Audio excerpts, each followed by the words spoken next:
Փաստորեն մարտի 21-ը համաշխարհային տոնացույցում շատ կարևոր օր է եւ բազմակողմանի նշանակությամբ հաղորդումը սկսեցինք նրանով, որ այն պոեզիայի միջազգային օրն է, հետո հասկացանք, որ նաեւ միմյանց նկատմամբ հոգատարության օր է, որովհետեւ եւ ռասիզմի դեմ պայքարի օրն է եւ Դաունի համախտանիշով մարդկանց ուշադրություն դարձնելու օրն է, բայց եւս մեկ կարևոր օր է, որը կարելի է այսպես ամբողջացնել այսօրվա խորհրդի մեջ, մարտի 21-ը նաեւ անտառների միջազգային օրն է եւ մենք չենք կարող շրջանցել նաեւ այս թեման եւ ունենք նույնիսկ հյուր խոսելու ենք նրա հետ Սևակ Մարկոսյան հայ անտառ պոակի տնօրենը միասին կփորձենք հասկանալ Հայաստանում անտառների վիճակը բարև ձեզ Բարև ձեզ Բարի լույս ողջունում ենք ձեզ մեր տաղավարում սկսենք ամենակարևոր հարցերից կարծում եմ թերևս որքան է առհասարակ Հայաստանում անտառածածկ տարածքը եւ արդյոք բոլոր այս տարածքները կառավարվում են ձեր պոակի կողմից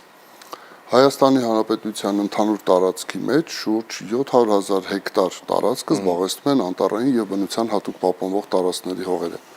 որից շուրջ 360,000 հեկտարը դա գտնվում է Հայ անտառ պոակի կառավարման ներքո, որից մոտ 280,000 հեկտարը կազմում է մեր անտառածածկ տարածքները։ Ցուցանիշը վերցված է վերջին մեր կողմից կատարված անտառ կառավարման պլանների մշակման արդյունքում, որը որ նույնիսկ մի փոքր աճ է արձանագրել։ Խոսենք մի փոքր խնդիրների մասին, ինչ խնդիրներ ունեն այսօր Հայաստանում անտառները։ Նախ թույլ տվեք շնորհավորեմ բոլորիս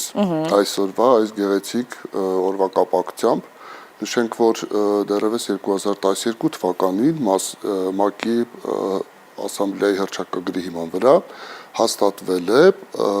մարտի 21-ը անտառների միջազգային օր եւ արդեն 2021 թվականին Հայաստանի Հանրապետության կառավարության կողմից հաստատվել է մարտի 21-ը, 22-ը եւ 23-ը։ Այսինքն մենք վերջին 4 տարիներն ենք միացել։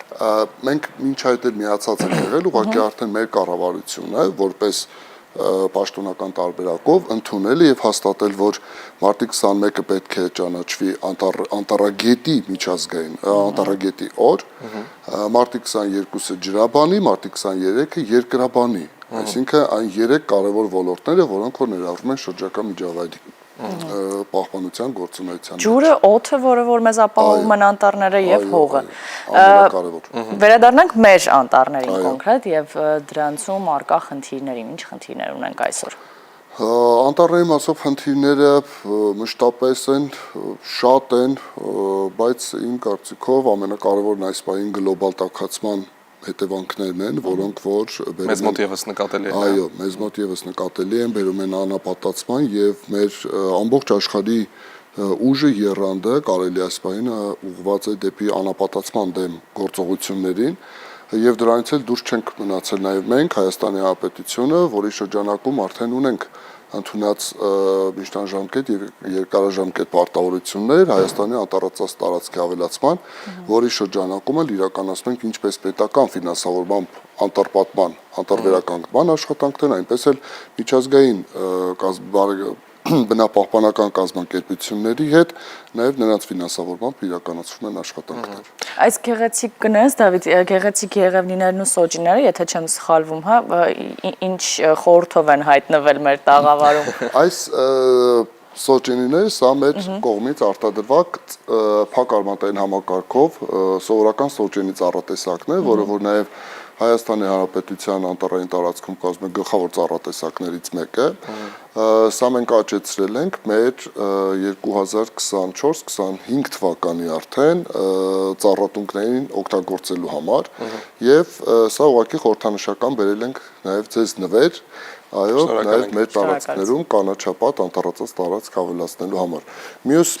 3 սրանք եղևնիներ են, որոնք որ նորից աճեցվել են մեր կողմից, մեր Հրազդանի անտառտնտեսության ջերմոցային տնտեսությունում, իրենք շուրջ 3.5-4 տարեկան են եւ իրենք համարվում են ավելի շուտ դեկորատիվ ծառատեսակներ, սրանք անտառային շարք, անտառպատման աշխատանքներով չեն օգտագործվում։ Մենք էլ մտածում ենք հետագայում նաև դեկորատիվ ծառատեսակների մասով հաշվի առնելով, որ նաև կա բավականին մեծ պահանջարկ, ուզում ենք, որ եւ արդեն ունենք որոշակի քայլեր այդ ուղղությամբ կատարել, զարգացնել դեկորատիվ ծառատեսակների ցանկ, սա արտադրությունը եւ նաեւ ունենալ կողմնակի, այսպես ասած, եկամտային ուղղություններից մեկը հայ-անտառ պողակի համար։ Նաև բնական մեղր ենք տեսնում սեղանին դրված։ Այո։ Բնական մեղրի հետ կապված, տեսեք, 2023 թվականին մենք միտք դրեցինք, որ ունենալով այդքան մեծ անտառացած տարածքներ եւ ունենալով այդքան մեծ ռեսուրս, ինչու մենք չպետք է օգտագործենք մեր ռեսուրսը եւ ունենանք մաքուր, հայկական ասված անարատ մեղր, եւ արդեն 23 թվականից սկսած մենք մեր 3 անտառտնտեսություն մասնաճյուղերում, Վայոց ձորում, Արագածոտնում եւ Արծվաբերդի անտառտնտեսություն մասնաճյուղում հիմնել ենք, ձեռք ենք բերել մեղվանտանիքներ, որոնք որտեղ որ պահվում են մեղու եւ արտադրում են մեր համար մաքուր մեղր։ Միտք ունենք հաջորդող տարիներին եւս դրանք ավելացնել, քանակը շատացնել եւ այս տարի արդեն կհիմնենք եւս 50 մեղվանտանիքով նախնական ճամբարակի անտառտնտեսություն մասնաճյուղում։ Գաղափարը հետեւյալն է, որ մենք պետք է ավելի մեծ շեշտադրումը դնենք դեպի մեր կողմնակի անտառօգտագործմանը եւ օգտագործենք այն բոլոր հնարավոր ռեսուրսները, որոնք որ կարող են օգնել եւ բնությանը եւ օգտակար լինել մարդուն եւ հասարակությանը։ Այ ավելի մանրամասն խոսենք հենց այդ անտառօգտագործման մասին, իհարկե նշեցիք, որ կարևոր աշխատանքներ են իրականացվում անտառածածկ տարածքները շատացնելու համար, բայց ինչ աշխատանքներ են տարվում եղածը պահպանելու, այդտեղ եղած խնդիրները լուծելու համար եւ երբ խոսում ենք նաեւ անտառօգտագործումից, առհասարակ ովքեր կարող են եւ ինչպես կարող են օգտագործել անտառային տարածքները։ Կան անտառային տարածքներից։ Անտառային տարածքները հայ անտառ պողակի կողմից նաեւ բնության հատուկ պահպանվող տարածքներ պողակների կողմից կարող են տրամադրվել նաև ռեկրեացիոն նպատակով, հանգստի եւ զբոսաշրջության կազմակերպման նպատակով, որի հետ կապված ունենք մի շարք կառավարության որոշումներ, որոնցով որ այն նախատեսում եւ իրականացվում են։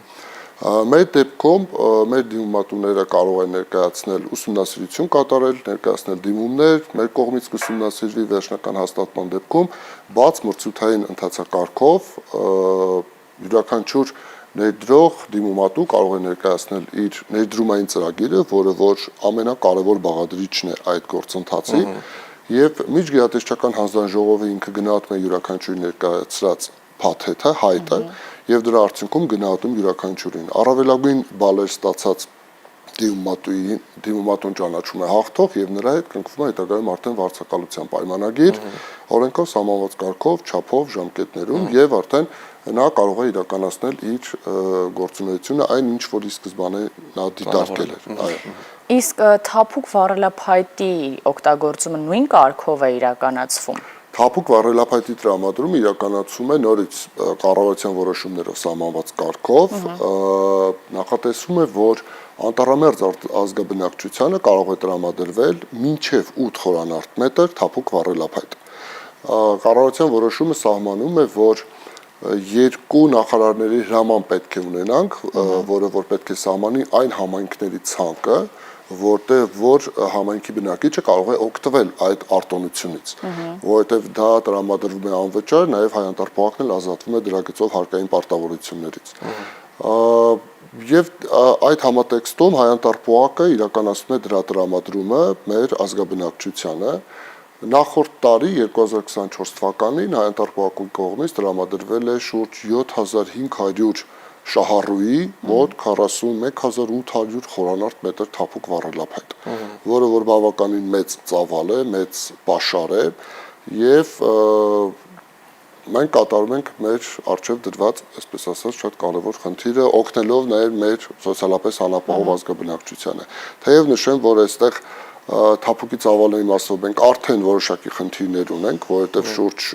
20 տարի է, 25 տարի այդ թափուկի պաշարը մշտապես դուրս է բերվում անտառից, իսկ մենք գիտենք, որ մենք ունենք շատ սակավ անտառներ եւ այնտեղ ռեսուրսը, նմանատիպ ռեսուրսը ինքը այդքան էլ անսահմանափակ ծավալներ չունի։ Եվ ի վերջո դա եւս պետք է նպաստի անտառի ձևավորմանը եւ դրա նպատակներից մեկը նաեւ դուրս բերել անտառից այն, այսպես ասած, միգուցե նաև հետագայում խանգարող պաշարը, որը որ նույն հրդեհների դեպքում ինքը կարող է շատ ավելի վատ ու լուրջ հետևանքներ ունենալ, դրա համար թույլատրվում է այդ որոշակի պաշարը դուրս բերել, բայց ոչ ամբողջությամբ, որովհետև մեր նպատակներից մեկը նաև անտառում պահպանել են կարևորագույն նվազագույն պաշարը, որը անհրաժեշտ է կենսաբազմազանության ապահովման նպատակով։ Այ խոսենք այդ դեպքում նաև պաշարները վերականգնելու մասին, երբ են պլանավորվում առաջիկա ծառատունկը, երբ է առհասարակ լավ սեզոն այս ամենը անելու համար աշխատանքները, դա գարունն է, թե աշունը եւ ինչպես են ընթանալու այս աշխատանքները։ Շատ լավ, տեսեք, 2022-24 թվականների ընթացքում Հայանտառ ՊՕԱԿ իրականացրել է շուրջ 760 հեկտար անտառպատման աշխատանքներ, տնկելով մոտ 2 միլիոն սերմնաբուսակ, միայն տնկման աշխատանքներում, բայց բացի տնկումից մենք տնկելուց հետո նաև հաջորդող 2 տարիներին իրականացնում ենք լրացման աշխատանքներ եւ 5 տարվա ընթացքում իրականացնում ենք խնամքի աշխատանքներ։ Այս տարի մենք պլանավորում ենք, արդեն ունենք նախաստատված բյուջեի կողմից ֆինանսավորվող 170 հեկտար անտառպատման աշխատանքներ իրականացում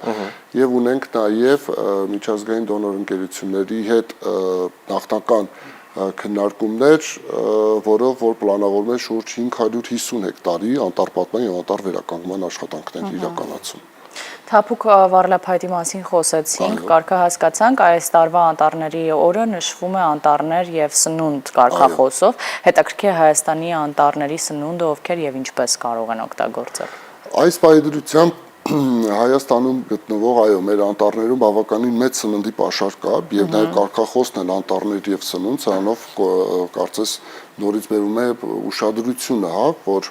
սնունդ կա անտառում, որը որ պետք է օգտագործել եւ կարող է օգտագործել ամբողջ մարդկության համար, որը եւս շատ կարեւոր պաշար է, որը որ դա եւս օրենքով կարգավորվում է։ Այո, ինքը կա։ Տեսեք, նույն մենք ունենք կառավարման պլաններ, որտեղ որ յուրաքանչյուր անտառտնտեսության համար մասնագետների խումբը, որ իրականացրել է այդ ուսումնասիրման աշխատանքները, նա այնտեղ նշել է, թե որ տարածքում ինչպիսի սննդի պաշար կա, այդ թվում վայրի պտուղների մասով, հատապտուղների մասով, խոտաբույսերի մասով եւ ընդհանուր ամբողջական, հա։ Դրանք մեզ մոտ կան, գույքագրված են, ընդհանրապես անտառից այդ պտուղների, հատապտուղների դրանց ձեռքբերումը, դուրսբերումը պետք է իրականացվի Հայանտառ ՊՕԱԿ-ի հետ կնքելով պայմանագիր եւ անտառային տոմսի ստացման դեպքում նոր իրականացնել։ Իսկ այդպես արվում է։ Եղել են նման դեպքեր։ Նախորդ վերջին 2 տարիներում մենք այս հարցի վրա բավականին սկսել ենք արդեն ավելի մի քիչ խիստ վերաբերվել։ Սկսել ենք արոտավայրերից եւ խոթարքերից, նաեւ մեղվանտանիքների տեղադրման գործընթացից անտառային տարածքներում եւ արդեն այո ունենք նախորդ 2 տարիներին բավականին մեծ չափով կնքված պայմանագրեր եւ տրամադրված անտառային տոմսեր։ Պաշարի մասով այս պահին շատ խիստ ռեժիմով, այսպես ասած, չի անցնում, որովհետեւ դրանից օգտվում են հիմնականում անտառներին հարակից ապրող գյուղացիները, այո, ազգաբնակչությունը, որոնք որ օգտվում են նաեւ այդ պաշարից։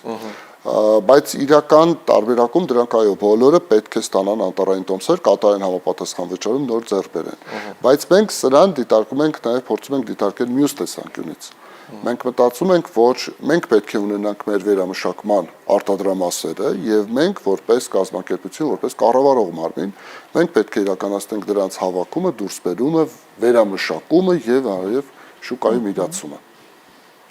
Եվ վերջում խոսենք նաև Հայանտառ ՊՕԱԿ-ի այս տարվա 2025 թվականի պլանների մասին։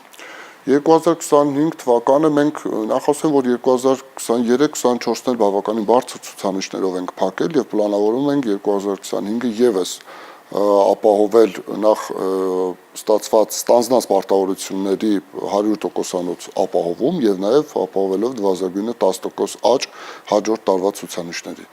Եվ ձեռնարկատիրական գործունեության մասով, եւ հավաքագրվող գումարների մասով, եւ անտառպատման աշխատանքների եւ նախորդ տարիներին արդեն տնկված կատարված աշխատանքների շարունակաբար իրականացվող գործընթացներով։ Պարոն Մարկոսյան, մեզ մնում է միայն հաջողություն մաղթել ձեզ, ձեր կատարած կարևոր աշխատանքում եւ շնորհակալություն հայտնել առավոտը մեզ հետ սկսելու համար։ Իսկ մենք շարունակենք եթերը եւ շարժվենք առաջ։ Շնորհակալ եմ ձեզ նույնպես։